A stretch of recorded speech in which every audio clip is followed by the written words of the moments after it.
Добре дојдовте во најновото издание на Проверено. Јас сум Маја Јовановска, а тема е конфискација. Конфискација, а не кантонизација. Оваа флоскула често пати беше повторувана од премиерот Зоран Заев, додека беше во опозиција.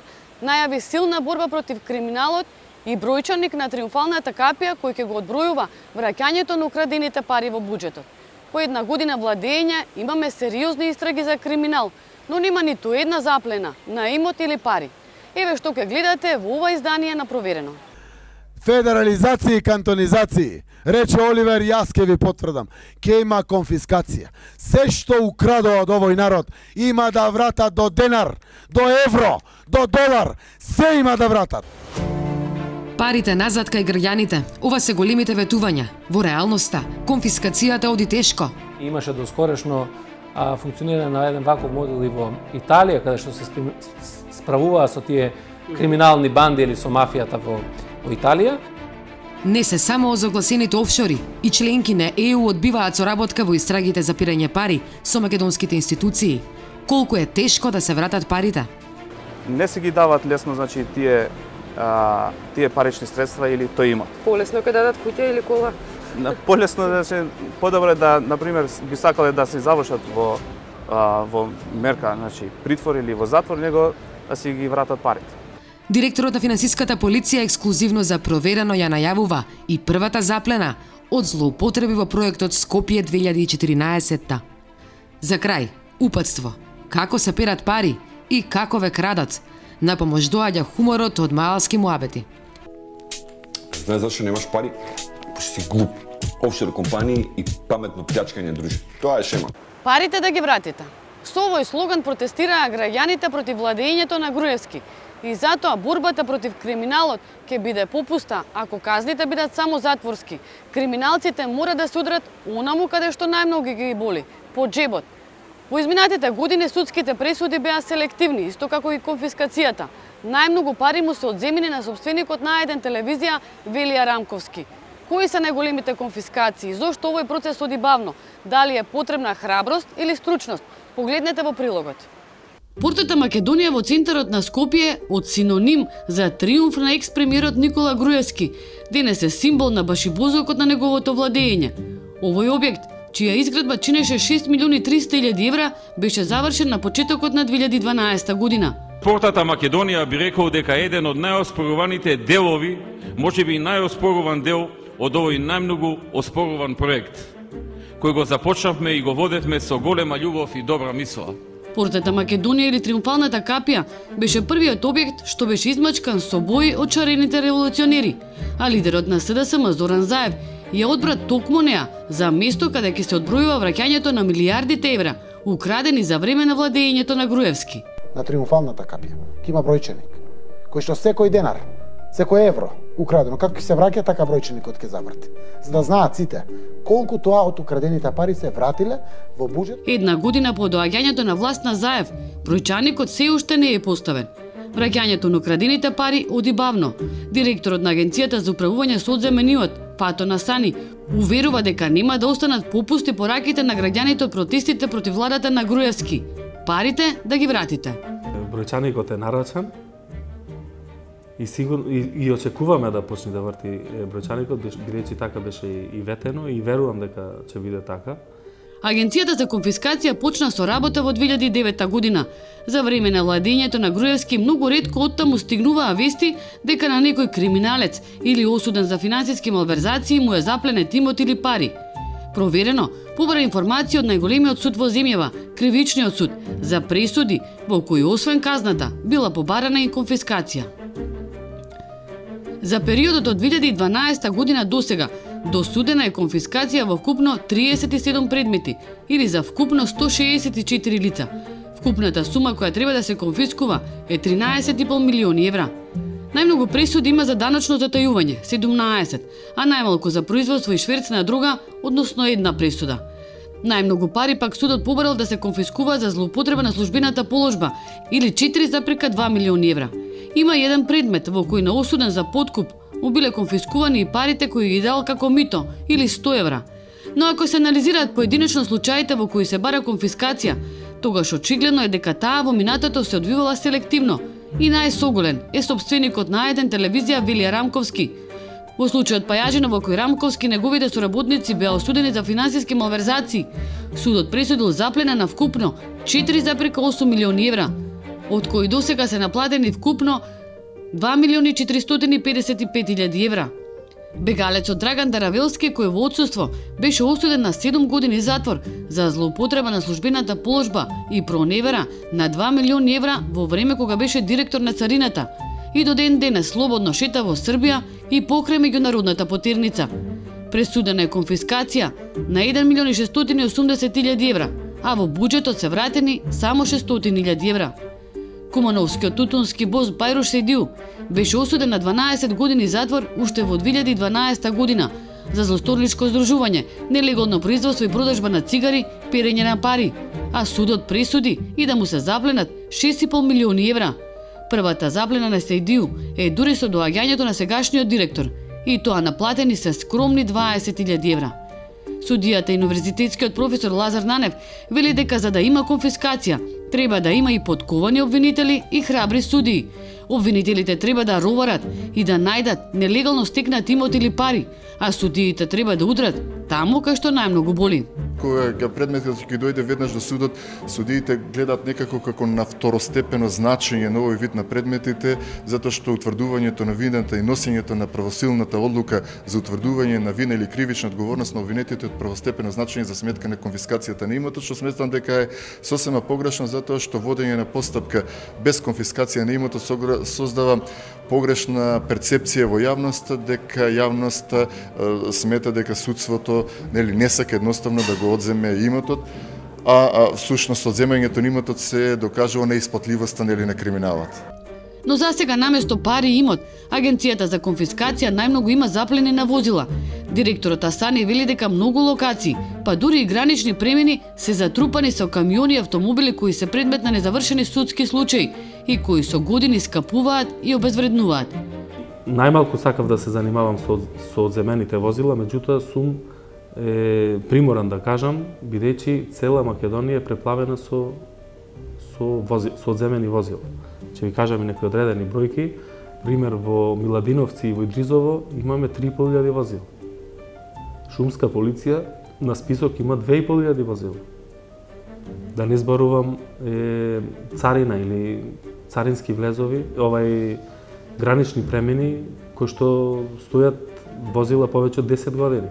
Обвинителката Лидија Раичевиќ во одбрана на својата фела вели дека нејзините колеги имаат храброст, но треба да имаат и подршка од останатите институции за да бараат конфискација. Многу често може јавниот обвинител да биде храбар, но за тоа е потребна солидна подршка од сопствената институција, од капацитетите на институциите кои што треба да му дадат комплетни податоци за профилот на едно лице, со колкав имот располага, што тој имот е стекнат со кривично дело, зашто постои сомнение, дали тој имот е трансформиран, дали е прелян, дали е споен и сплотен со законски стекнат имот, како тој имот да се раздвои, која е неговата висина и како чувството на правда да биде задоволено, затоа што вие, впрочем, најнапред треба да тврдите дека е сторител на кривично дело, на сериозно кривично дело. Токму тоа е и една од забелешките на Европската комисија за напредокот на земјава во делот на владење на правото. Финансиските истраги и конфискацијата ретко се употребуваат во истрагите. Моќта и ресурсите на полицијата, обвинителствата, судовите и Агенцијата за конфискација мора да зајакнат со цел да се овозможи конфискација во раните фази на истрагите. Колку време и колку милиарди евра наназад треба да врти бројчаникот на триумфалната капија, никој не може точно да каже. Се шпекулира за украдени 5, 6, 7 милиарди евра, од кои голем дел се изнесени од државава. Во изминатите десетина години во Македонија се појавија мистериозни инвеститори, скриени во земји од даночните раеви, Белизе, Лугано, британските девствени острови. Голем број афери се во предистражна постапка или пак чекаат судски разврски, а други пак недопрени од институциите се поврзани со офшор дестинации. Засега во земјава тешко оди со конфискацијата, а камоли со проширена конфискација, која е на располагање на правосудните институции. Не можете вие да постигнете правда ако да речеме на еден мигрант кој што превезувал мигранти му го одземете само точакот и кажете дека сте конфискувале или одзеле имот, или пак на некој што се бави со подведување во проституција му одземете 500 динари како некаков принос од кривично дело. Ниедно чувство на правда со вакви одлуки нема да биде задоволено. Европската комисија во последниот извештај на владата и прати конкретни забелешки, дека ќе мора да ги преземе ако сака да покаже дека навистина се бори со криминалот. Конфискацијата на незаконски стекнатиот имот треба да стане стратешки приоритет во борбата против организираниот криминал, тероризам и високо ниво на корупција во државата. Специјалното јавно обвинителство во еден од многуте отворени случаи бара конфискација на имотот на Груевски и на Мартин Протугер во вредност од $500,000 за нелегално финансирање на кампања во предметот Титаник. Судењето се уште е на почеток, а неизвестно е кога ќе почне да врти бројчаникот на триумфалната капија. Високата корупција се постави високо на агендата на оваа влада. Се подгреа очекувањата на граѓаните.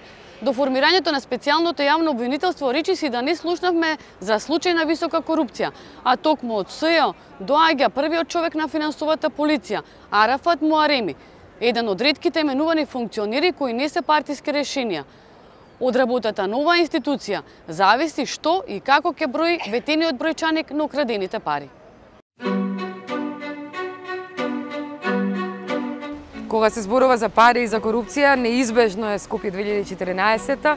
Господине Муареми, јавноста на овој проект веќе може да се каже дека гледа и како на тематски парк на корупцијата. Имаше спекулации во јавноста дека работите на истраги кои се поврзани со Скопје 2014. Колку има вистина во овие гласини?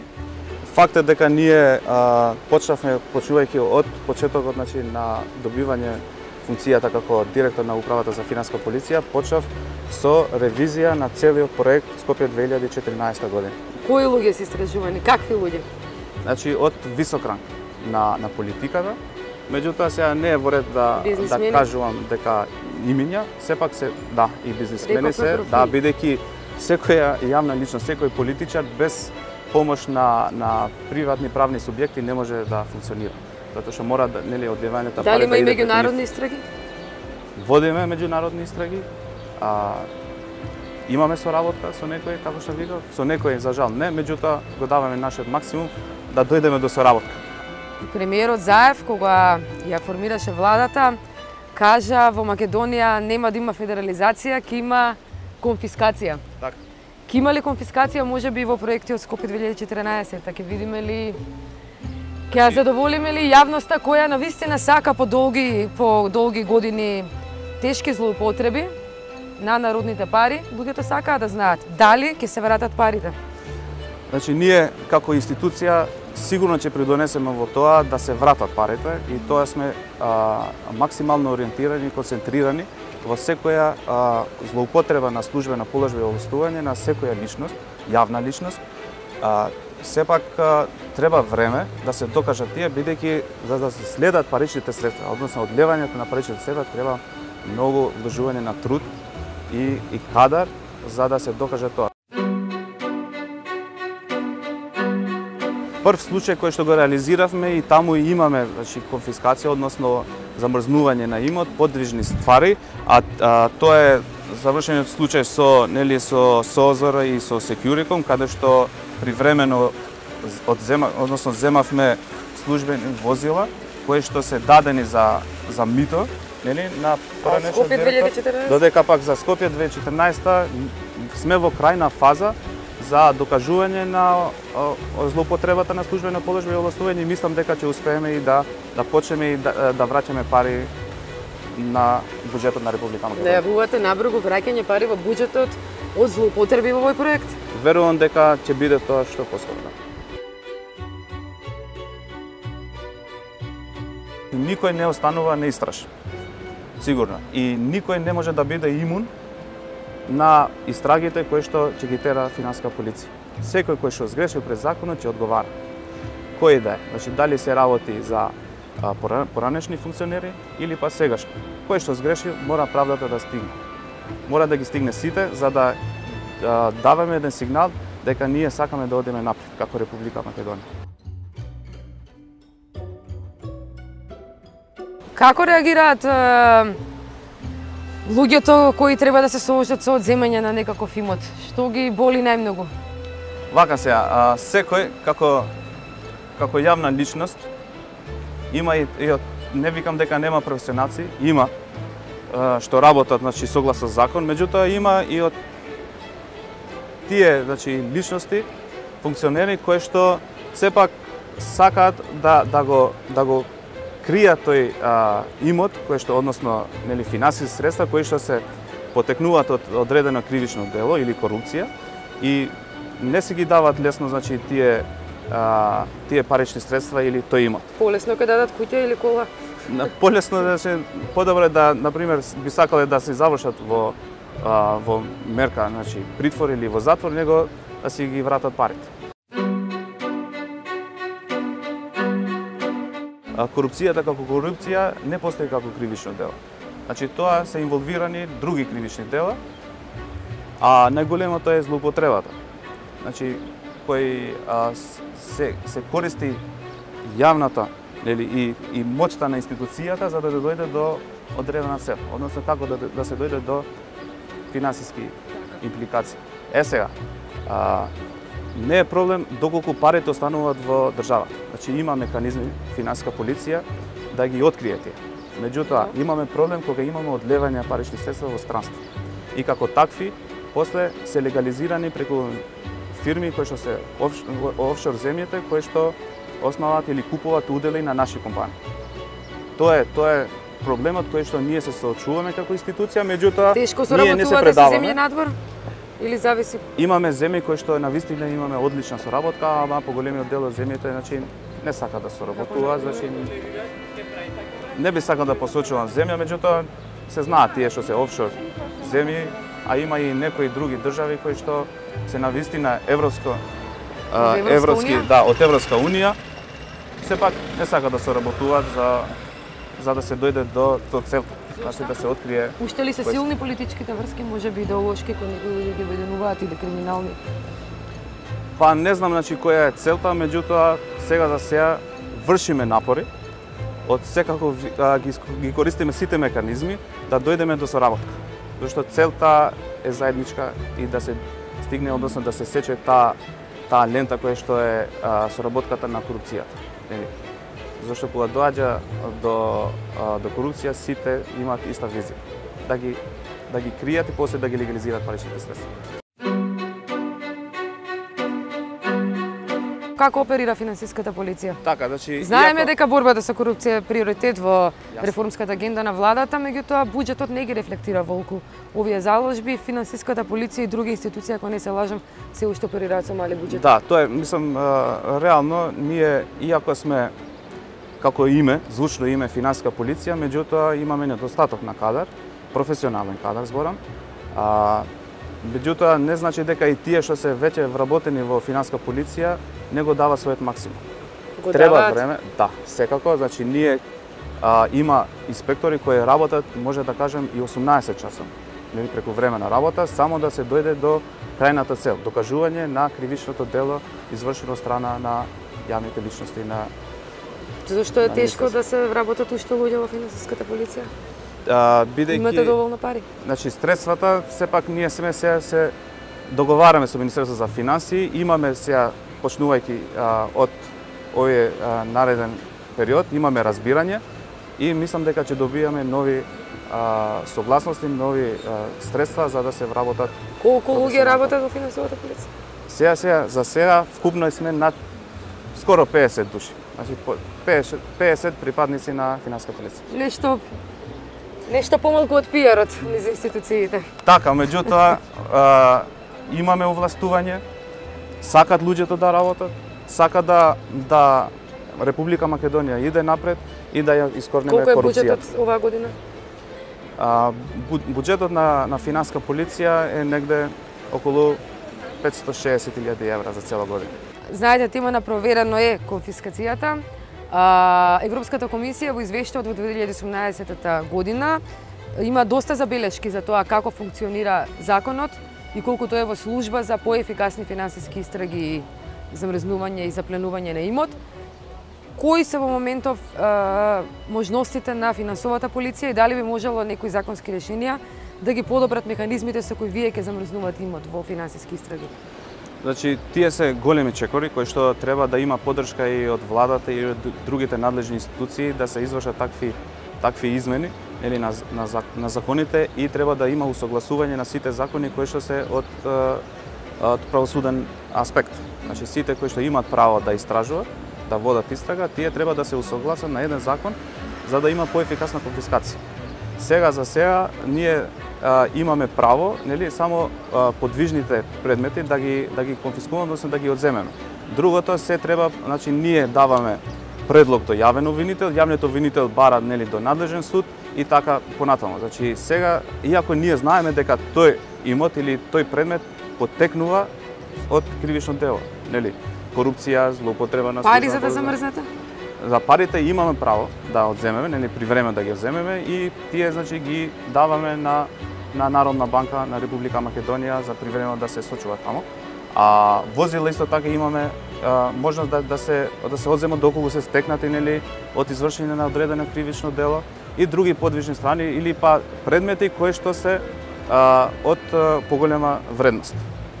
Тие се, а другото треба преку јавен обвинител да се отиде и до надлежен суд. Значи немате толку подврзани раце? Значи немаме, меѓутоа ние сме, значи, во тесна соработка и со јавното обвинителство и со надлежен суд кој што ние како орган кој што е во се ја тера пред излажната постапка, реферираме, даваме насоки, кажуваме кои се нели кои се тие предмети кои што треба да бидат одземени од осомничениот и така понатаму. МВР изготви нова стратегија за финансиски истраги и конфискации, во која главна улога ја има јавниот обвинител, а во останатите институции за борба против криминалот има специјализирани единици за водење на истрагите. За овој план на владата Билјана Секуловска разговараше со министерот за внатрешни работи Оливер Спасовски.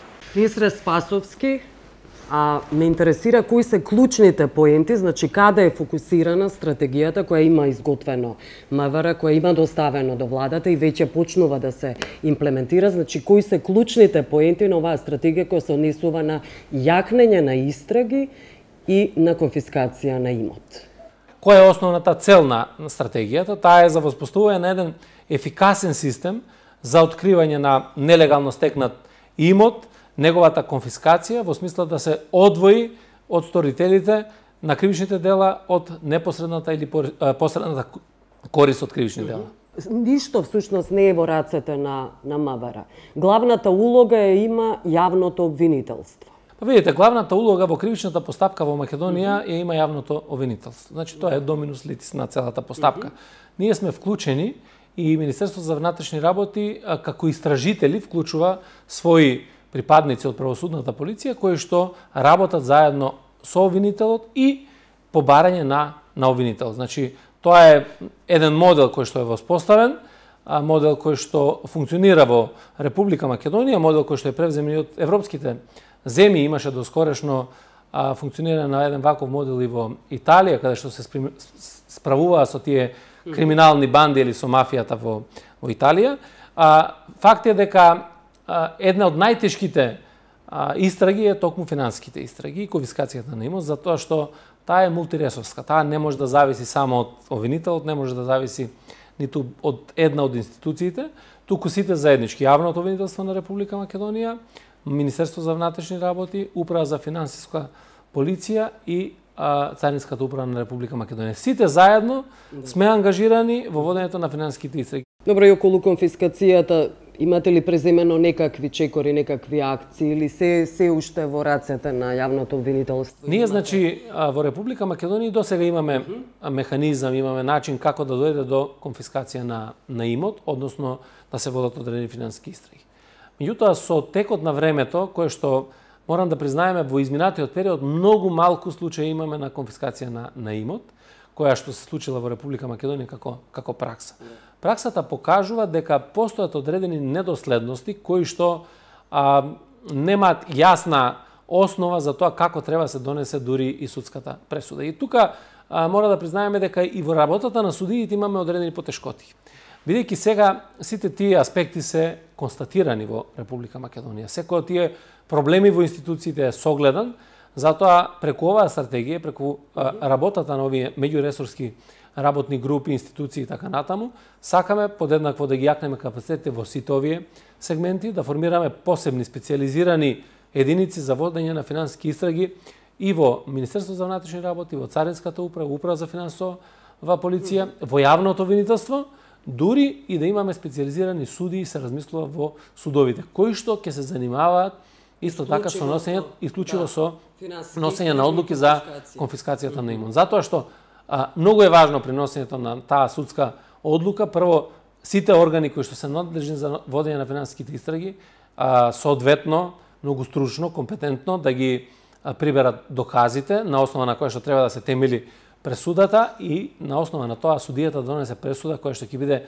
јасна во делот на спроведувањето. Знаете, не е доволно да имате само пресуда во која што кажеме ние да ќе конфискуваме имот. Туку треба да кажеме и кој имот, како е тој стекнат, каде се наоѓа тој имот, дали се тоа финансиски средства и така натаму, а тоа е комплексен момент, затоа што некојаш финансиите не завршуваат најчесто во Македонија, завршуваат некаде и надвор. Затоа тие капацитети на водење на финансиски истраги, соработката со другите држави, со другите служби од регионот, од Европа се исклучително важни за да бидеме ефикасни во оваа битка.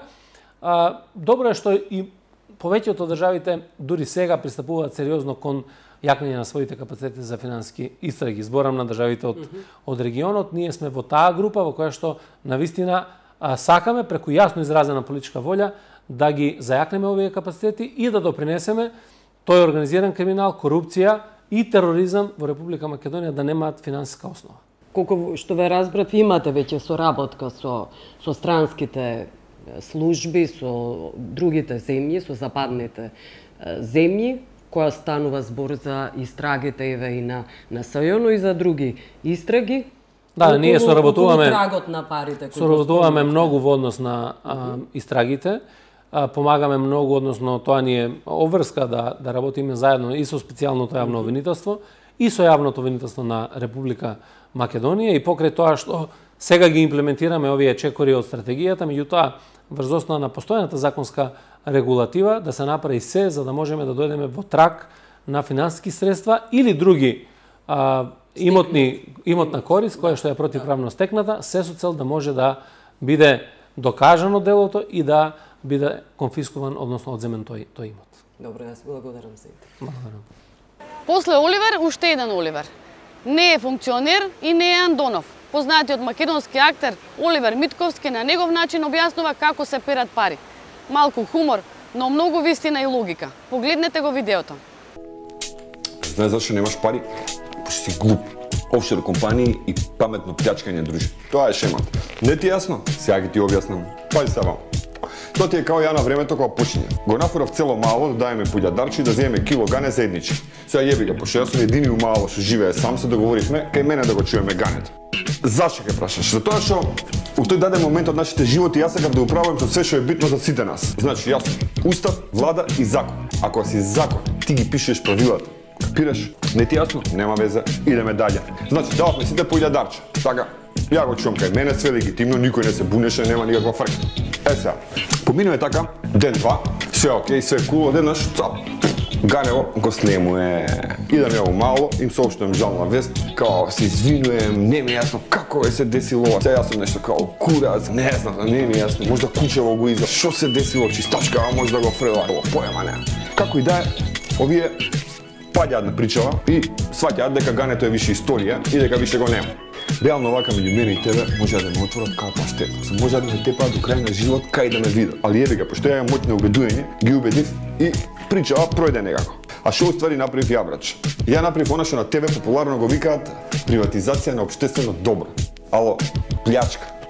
Поминува така недела дена, ја го зијам приватизирано, уствари изгубено гане и го носам кај Зоко Будала. Зоко, овој што живее кај нема веза. Зоко. Му го носам ганево и му викам, слушај брат, ти ќе го донесеш ганево кај мене у мало као твоја и ќе го шиткаш. Океј, значи што правиме ја и Зоко? Правиме офшор. Али има еден проблем. Кај мене у мало, брат ми, постои закон дека никој не смее да дила освен некој од нас. Али ја им викам, пази се, Зоко, окей, дечко, он сака да ни помогне, ние немаме гане. Ситуацијава е таква, криза е, ние немаме гане. Мислам, он има гане, ние немаме гане. А тоа ќе биде добро за целата економија, пошто ние немаме гане, он има гане и ќе има благосостојба. Така им предлагам да направиме закон за така наречени странски инвестиции. Он ќе ни го шитка гането, ние ќе го плаќаме ферски. Така, Зоко Будала им го шиткаше нивното гане, они као будали го плаќаат дупло поскупо, а парите ја и Зоко си ги дадевме по пола. Сите среќни, сите задоволни, тоа ти е офшор компанија дружи. Сваѓаш? Така се прават пари. Сега, иди ти докажи дека гането е уствари нивното гане и дека ситуацијава е таква као што е.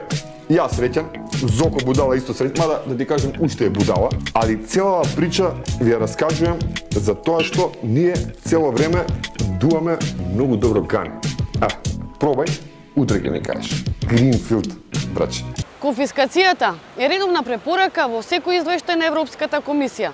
Оти без конфискација нема правда. Оваа влада треба што поскоро да го стартува бројчаникот на триумфалната капија и да почне враќањето на украдените пари од државата. Поздрав од мене и од тимот на Проверено. Се гледаме следниот вторник во истиот термин.